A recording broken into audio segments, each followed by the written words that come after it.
bad start to the event means that Alan Wilkinson finishes down in 27. And with problems of their own, Matt Lee and Rick Taylor finished the event in 26th place overall. But being two-wheel drive, they do win their class.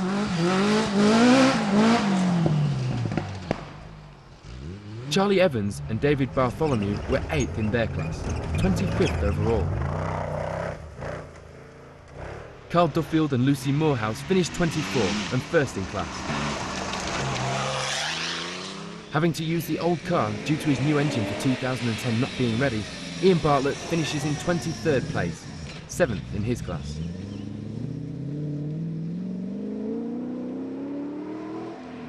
And 22nd overall, 6th in class, was the 206 Special of Mark Andrews.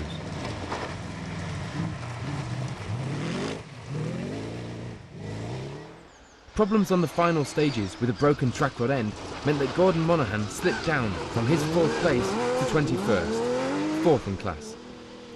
A disappointing end to a strong weekend for Gordon. 20th overall goes to Tony Coyd in his Tomcat 100. Having run the course in training for the London Marathon, Greg McLeod will be looking for a better result when he takes to the streets of the capital. He couldn't get to grips with the new car and finishes in 19th place, taking home 4th in class. Also with a new car to get used to, Steve Smith managed to finish in 18th place and 3rd in class.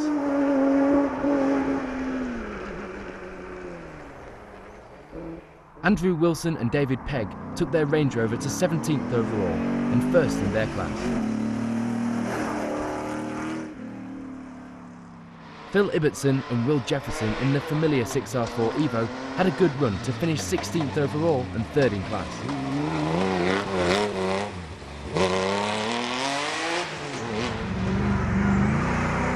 '15th and 3rd in their class was the Maserati of Ken Powell and Jonathan Stevenson. While Martin Conboy finishes 14th overall, 1st in his class.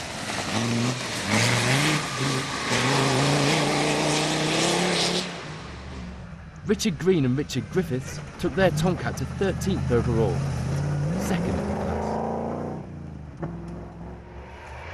12th place and 1st in class in their new car were Bob Seaman and Neil Wakefield.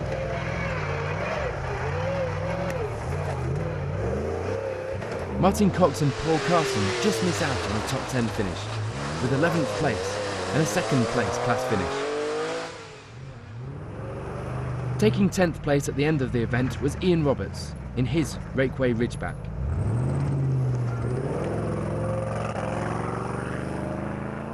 Ninth overall and 3rd in class was the well-driven Land Rover Defender of Ryan Cook.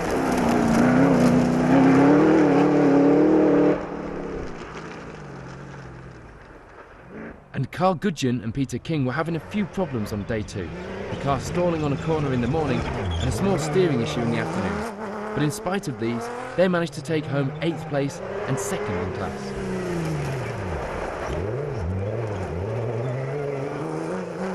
A 7th place finish and 2nd in class for Dan Lofthouse and Johnny Kunja, and with the new car expected to be ready for round 3, he would have to try and get as many points from each round in the old car before that happens.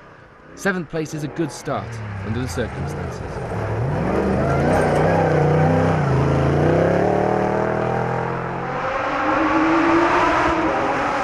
6th place and 1st in class were Justin Birchall and Ross Butterworth in their Peugeot 206. A problematic last run for the pair as the steering failed and the car started to overheat towards the end of the stage.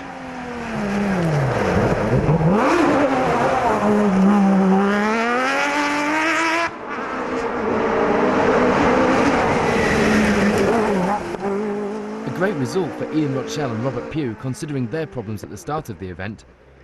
5th overall and 1st in class in the Millington powered buggy.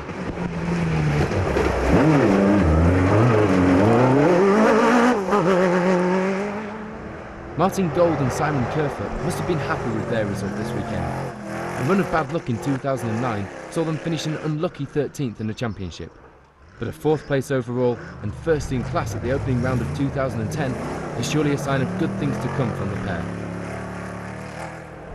Having held the final podium place for most of the day, Steve Hyatt had showed that he had the pace to mix with the top of the BCCC. and we'll be watching closely at following rounds to see if he can push for the win.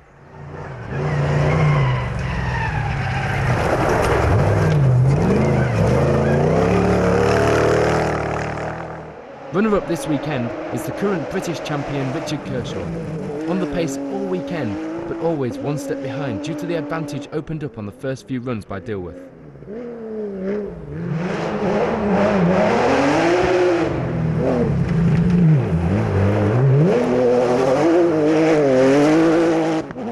So taking the victory here this weekend and putting in a good start to his championship campaign is Tim Dilworth. With a game plan that worked well, he goes away from round one with maximum points.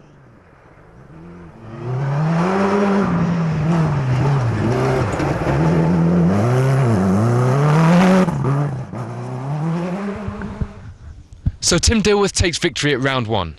You can catch up with the action from round two in our next show, but in the meantime, why not visit the website for more details and news from the championship. Next up, we hit the pace notes for the Somerset stages round 3 of the BTRDA Rally Championship.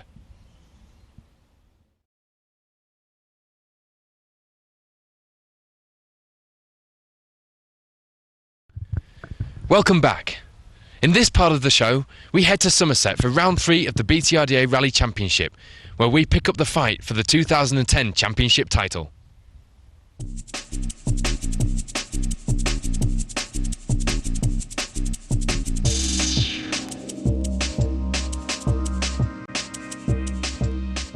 Once more, the BTRDA Rally Championship circus heads to Minehead for the Somerset Stages Rally. In this review, we'll take a look at the battle for the 1400 category and of course the big prize, the outright win.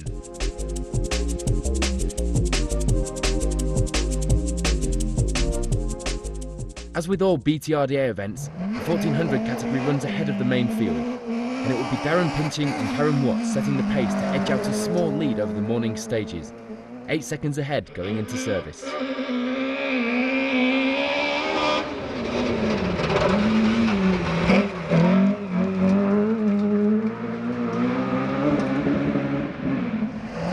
Brian McGuinness and Ian Harden had settled into the number 2 spot with some good times, and were on an identical time to Pinching for 2 stages.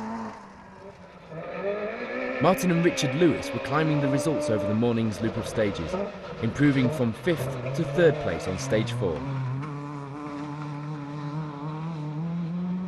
Fired up from his impressive run of results so far this season, Matt Edwards was currently lying in 4th place, with an identical overall time to Lewis.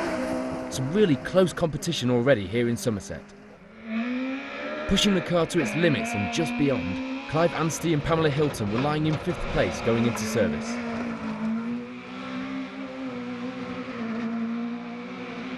Sixth place was occupied by Sean Matthews and Rob Hopewell in the Vauxhall Nova.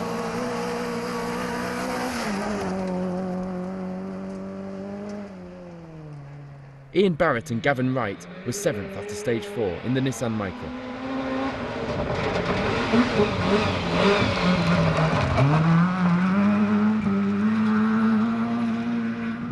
Marcel Freeling and Andy Wynne were the highest placed MG in 8th place.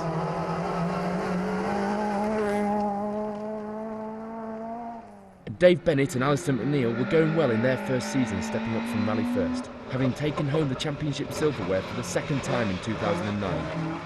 9th place at service for the pair. And rounding up the top 10 were Kieran and Lindsay Darrington, 2 minutes off the leader in their Vauxhall Corsa, a strong performance at this stage. The highest placed Rally First crew at this stage was Chris Hellings and Nick Farmer, currently in 14th place.